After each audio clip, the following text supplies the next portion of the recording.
Welcome back to Triple Threat Wrestling. We are going to break down our top 5 moments of the week on Raw and SmackDown. You're not going to want to miss this. A lot of hot takes and a lot of bad things. So stick around. Here we go right into it. MVP, we're going to start a new thing where we break down our favorite moments of every week in wrestling. Are you excited for this? No, not really. All right, I'm just kidding. Let's do it. So usually we do like top 5 style. We're kind of go off that. Like, I'll give you one, and then if you have stuff to talk about, we can go back and forth. Unfortunately, most of my 5 things here, most of them are all SmackDown. So, the first thing I'm going to throw out there, Drew McIntyre is going to Elimination Chamber. Okay? Yeah. He needs steam ahead of him to make him a credible, like, we need to believe he has a chance of winning. Why is he losing to Jimmy Uso? A week before Elimination Chamber. A week before. To the lesser Uso. Yeah. The no yeet Uso. Yeah. It's just terrible. I'm like, what is the booking decision here? Because usually all the contenders for a big match are winning their few weeks leading up to it because you want to make us believe that, right? So I don't know. What do you think? Is it right that Drew lost this match? I don't think so. He should have won this match. Well, what does Jimmy Uso gain from a victory? Yeah. Nothing. He's not tied into any story right now, really. Drew McIntyre continues to lose after signing that extension. I don't know what they're doing. All I know is they're like you said, they're not making Drew McIntyre look credible, and now we all know he's not winning this match. Yeah, I mean it's just I don't understand. Like, because Drew is one of those people, like, his character's been good as far as like, okay, the world is against me, blah blah blah, but like it's running its course, and like I don't see where Drew's going from here. You know, don't know either. Well, do you want to give me one of your favorite things that are not favorite of the week? That's a not favorite of mine, by the way. Okay, a not favorite of mine happened on Raw. Sami Zayn's promo. Really? Yeah. All right. I want to hear this. Well, all right. So, I mean, it seemed rushed. You know, we knew this was gonna end up happening. Sami Zayn versus Kevin Owens.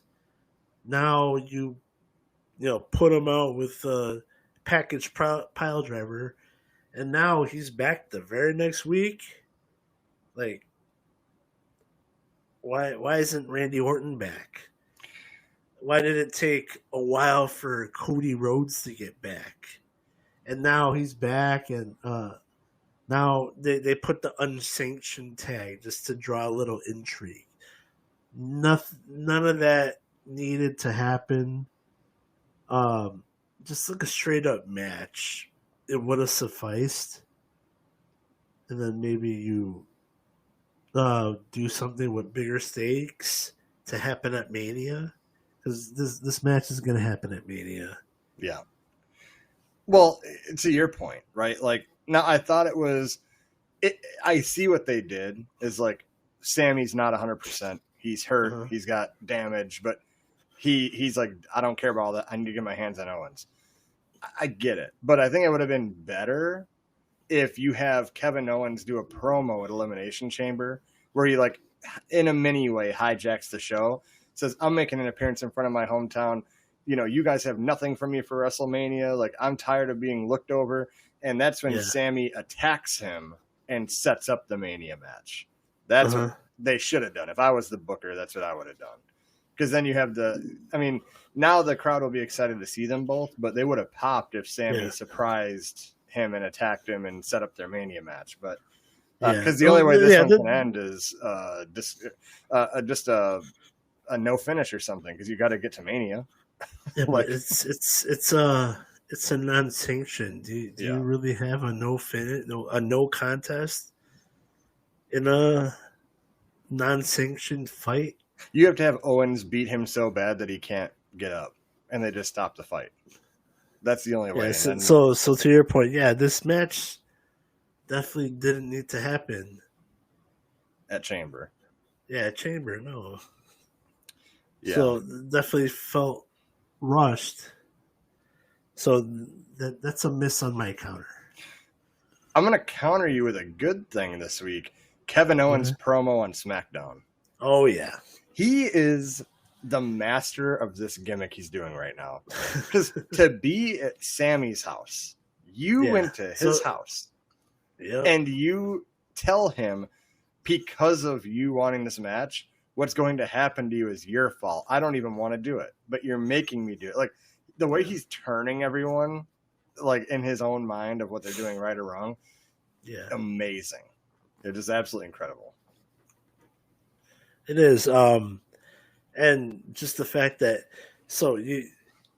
Owens, he's on a gray silhouette, just talking, and then all of a sudden the camera pans over to the door, where you see Sammy, his wife, his daughter. They're just playing. That was genius. Oh yeah, that was awesome. Yeah, I love that one. Yeah, for sure. I mean, it also was a nice break from his car promo. Yeah. Just recording in his car. That's how we do TikToks. Yeah. We record in our car, and it's grainy looking and stuff. But but yeah, dude, Kevin Owens with his promos have been money. Probably the hottest heel right now. Yeah, and he's been without a title for so long that he deserves. I wanted him to beat Cody at Rumble. Honestly, I know they won't do that because they got bigger plans, like Cody giving his soul away. But we have we should have Kevin Owens be a champion. He deserves a championship run, a good one. Yeah, he does. But, do you have any good moments? You've had a bad one so far. I've had one of each. Gunther's promo, trolling the crowd. That was my next one. I'll join you on this one. So you have Gunther. He starts off in the crowd, a la Jey Uso, and he walks down. He even starts doing he's like, come on, do it. It's like, this is, Gunther is great on the mic. He's very articulate. He can really, trash an opponent. That part for me, it was a hit. It further builds intrigue into a match that not a lot of people are too happy about seeing, because they're not really sold on Jey Uso winning the Rumble. But I think Gunther, he's really great at his job because he's really selling this match. Yeah, I also loved the Gunther program. I'm hoping that they can stretch this for 50 more days because, they've already kind of, I don't agree with a lot of people that like this feud is like, why are we back to this? And they've already fought each other a couple times. I'm here for it, but we need something new. And this was new, like Gunther trolling the crowd and being Jay, and Gunther's gold. Well, also they're really trying to build Jey Uso as a credible main eventer. Yeah, and you can't do that without putting him in the main event picture and just letting it roll, letting it ride. And he can definitely hang with Gunther, who is a credible main event act, and just I guess for Gunther to hand the torch to Jey Uso, we'll see if that happens. But you know what, I'm kind of intrigued by this matchup, and just the promos are hitting. Let's see if they can stretch it at 50 more days. Yeah, for sure. Has it ever happened? Because right now it's not coming to me in my head, but has it ever happened that someone won the Rumble match and lost the title match at Mania? Yeah, John Cena. Oh, really? I mean, all right. So this was when he came back from the torn pec. Yeah. He wanted his Mania match at the next pay per view against Orton, and then Orton obviously retained. And then for the Mania match, they ended up making it a triple threat with Orton, Cena, and Triple H. And Cena's the one that ate the pin. Interesting. Who does that? Uh, Who says I'll just give up I want my Mania spot now? Like, what? Big Match John. Big Match John. No, it has happened a number of times. Triple H back, I think. Was it 2008? Maybe. Let me look that up real quick. No, it's happened more times than you think. It usually doesn't because you won the Royal Rumble. You know. Yeah. Um, Cody Rhodes. Yeah. He almost just gave up his spot. Like, I don't need it. You can have it. Oh, was it WrestleMania 25? That was Okay, Big so Show, no, Edge, and Cena. Triple H did. Oh no! I'm sorry. Randy Orton won the Rumble. And he lost at Mania. He lost at Mania to Triple H. Gotcha. Okay, all right. So, yeah, Orton. Yeah, there you go. Another thing I'm going to bring up. So this is from SmackDown too. I have a lot of SmackDown negativity to talk about, but okay, it's just a little nitpick. We don't have to spend a lot of time on it, but I hate that Damian Priest is having a promo with Cody, and he's like, "Hey, I'm coming to win that chamber, and man to man, I'm letting you know that it's you I'm coming for." What choice do you have? What this match is for the Cody match. So if you win it, who are you gonna fight? I'm gonna win the chamber, and I'm gonna make that Mania match a triple threat. Yeah, I'm gonna face off against Gunther and Jey Uso. it's just so like the attention to detail in WWE lately is just like, do they know what's happening? Like the wrestlers and they're cutting promos. I don't know. It looks like they're trying to make Damian Priest look cool, but they don't need to do that because he already looks cool. Yeah, that's the problem. So yeah, I agree with you on that. That miss, a hit for me happened on Raw. Is when Roxanne Perez defeated Raquel Rodriguez. Okay, yeah. Yep. So it was a hit for me because they're slowly injecting Roxanne Perez into the main roster by putting her in storylines and stuff, and now she's in a match to face off against the champion at Mania. What way to debut on the main roster, like before you actually become an official member of the main roster, by putting yourself in potentially into the title picture. Yeah, and she's talented. Like she can get it done. She's good in there. So that's definitely a hit. If we're going the women route, I'll throw you another miss. Okay. I don't have many positives. My two positives we talked about already: Gunther and Kevin Owens. Okay.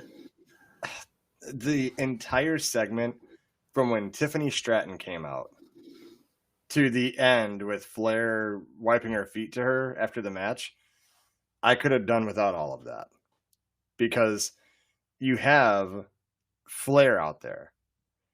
I don't know why she had to be out there because you're still building to this match with, Tiffany and Trish versus Nia and Candice LeRae. So you're like, that should be the focus right now. and it's not the focus because we still have Flair out there. And my worry is like with Flair and Tiffany Stratton, they're gonna burn the candle too quick, and no one's gonna care. Like you should have just not like Charlotte already said, I'm gonna face you at Mania.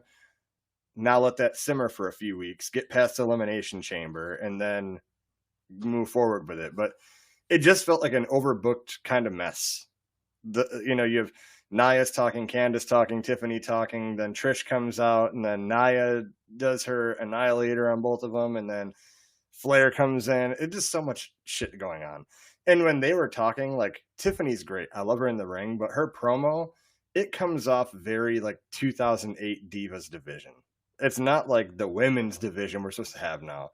The revolution that happened. It's like it just the whole thing was a miss for me. The whole thing, except for Tiffany's in-ring work. Obviously, that's always going to be good, but I could have done without most of that.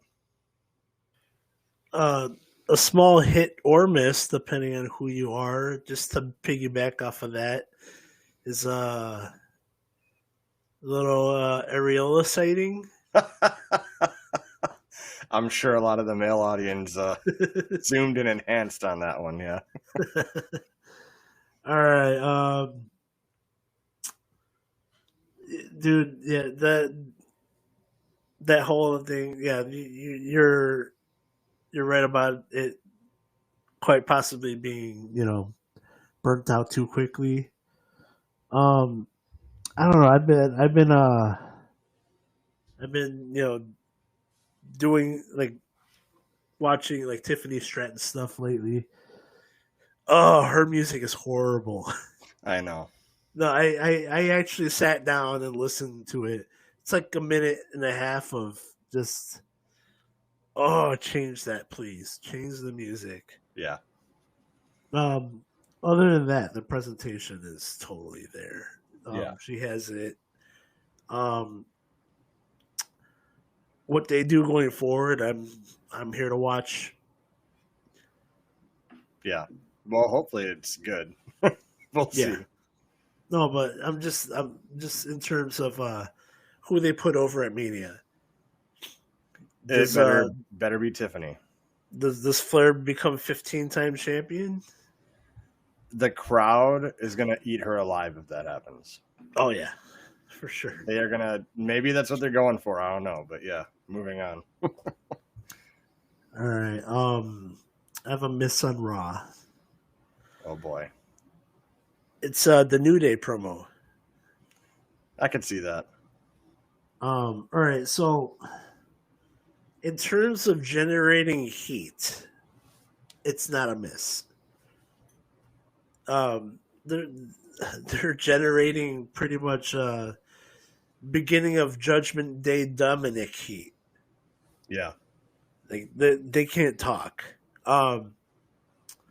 That said, is that all the New Day's good for right now? Just promos to generate heat?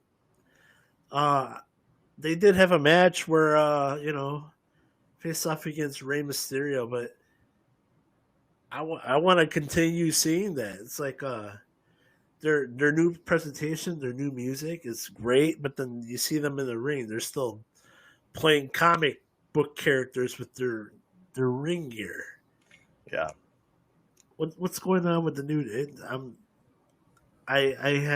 really excited about this New Day, but they've yet to really cash in on that intrigue. For me, at least. No, I completely agree. I mean, but that's a segue into like what's really wrong with the entire tag team division. Like, there's so many people not utilized. Like, yeah.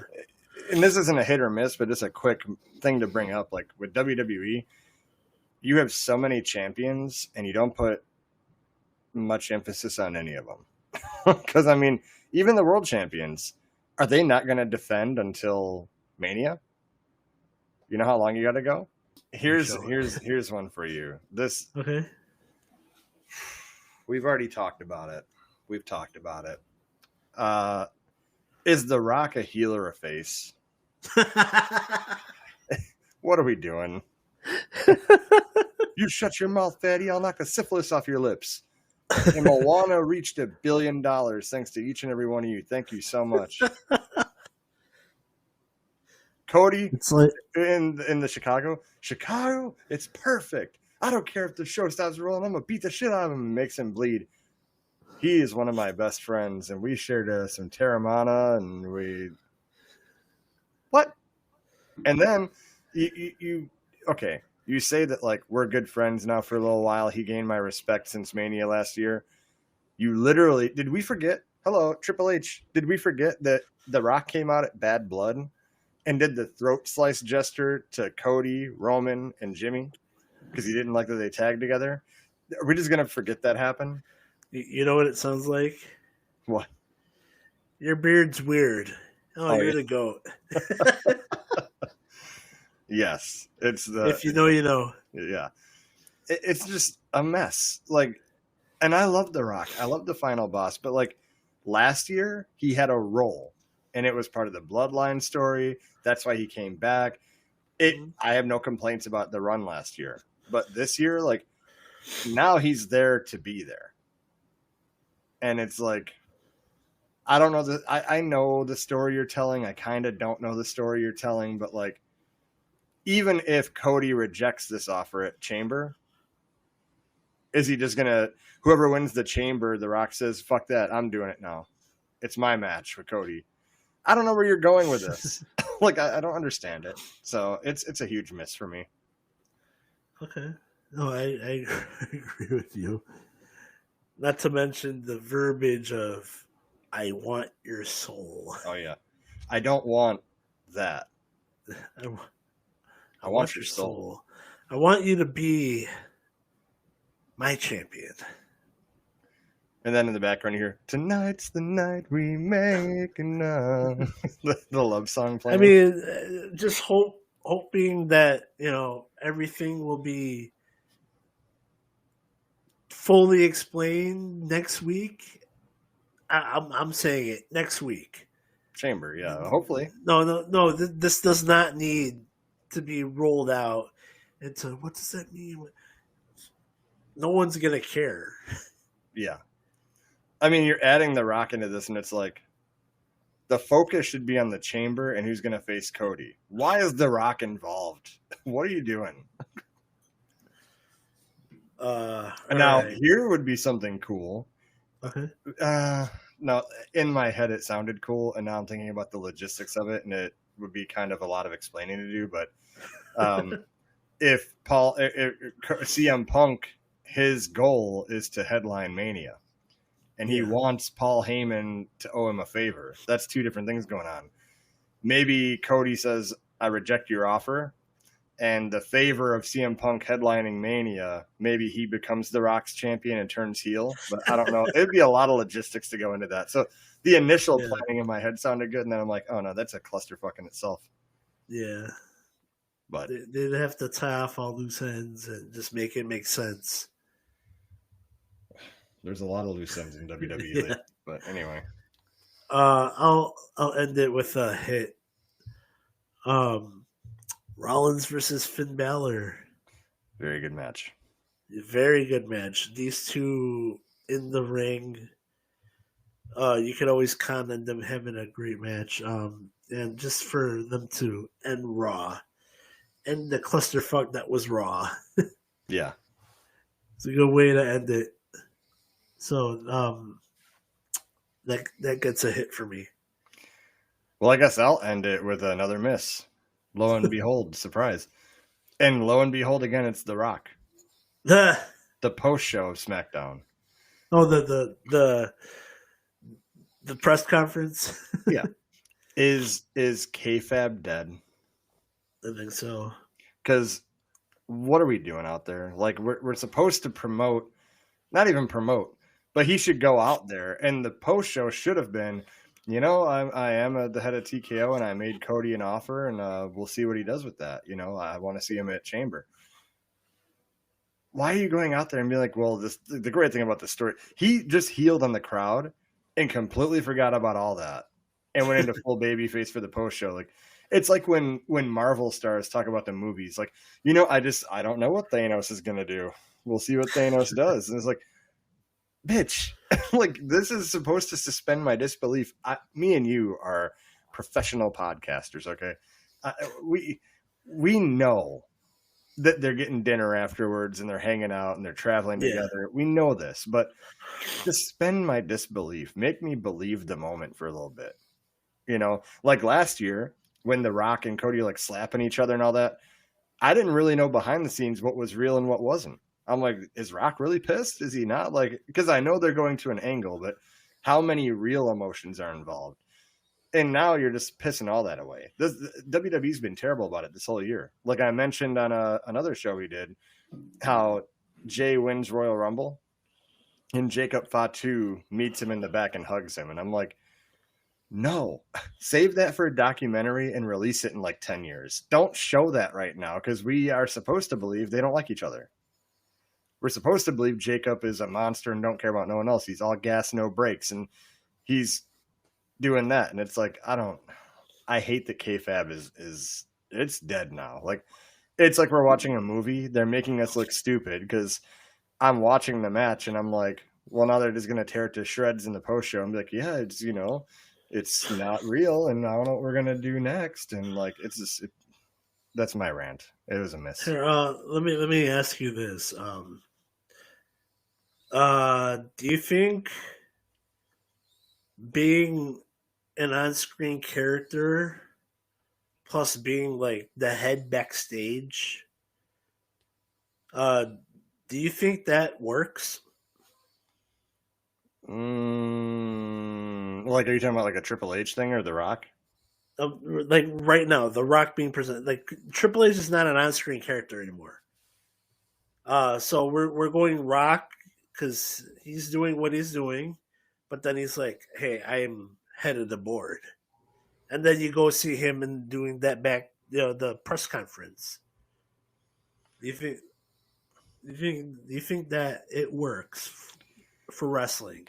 You know, it's one of those that I think that the answer to the question is it depends on the person. Vince was able to do it. You know, he was able to draw a fine line and like run the company, be Mr. McMahon on screen, and he kind of was a degenerate everywhere else in life. Like you didn't really know, like most people said what you saw on the screen is kind of how Vince really is. You know, like I think The Rock is like, he's trying to be the head of a board and he's trying to be the final boss. Those two don't line up. Like Triple H in that role, if he were to come out and be this on-screen character and head of creative and all that, like maybe he could pull it off, but I don't think The Rock can pull it off. Last year he was able to, because like I'm the head of TKO. This is my bloodline. This is what needs to happen for wrestling, for the greatness of it. Like last year was great, but this year I don't know why The Rock is back, and I don't know why he's breaking kayfabe like that in both shows. I don't know. This got me really thinking, like, because we all know Cody Rhodes was EVP back in AEW. Yeah. But it kind of felt like it didn't work. Hence now he's back in WWE, you know? Yeah. And I'm kind of trying to think, why didn't that work? And then The Rock's trying to do it now. It doesn't seem like it's working. Why isn't it working? Right. I don't know, just things to think about. Well, it's just like the post show. Well, we'll see where the story goes. But yeah, we'll make this a weekly thing. We'll just break down what we like, what we don't like. A nice little conversation. And let us know in the comments if you agreed, if you didn't like stuff, if you like stuff. We're all game for everything. So again, our affiliate links, WWE Shop, all that is in the link tree in the description box. Please the link tree. Go to the link tree and go on the branches and shop those affiliate links and support your boys here at Triple Threat Wrestling. But other than that, MVP, we'll see you later.